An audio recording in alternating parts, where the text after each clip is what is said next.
Ever found yourself needing to tweak a document in Dochub, but weren't sure where to start? Let's unlock the power of editing right now. First things first, log into your Dochub account. Once you're in, you'll land on your dashboard, where all your saved documents reside. To edit a document, simply locate the one you need to update. You can either click directly on the document's name to open it. Once the document is open, you'll see various tools appear at the top for editing text. Simply click on the area you want to change. As you can see, the text is now highlighted. Ready for your modifications. You can delete existing text, type new words, or even make formatting changes using the options provided. Need to add a new line or rephrase a paragraph?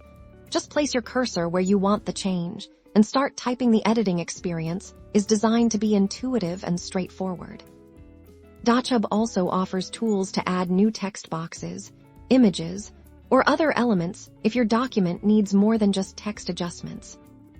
When you're happy with your changes, don't forget to hit that Save button. This ensures all your updates are permanently recorded within your Dochub account. And there you have it. Keeping your Dochub documents current and accurate is as simple as following these steps. Now, you can confidently manage and update all your important information. Learn more editing tips and tricks at Dochub.com and follow us on social media.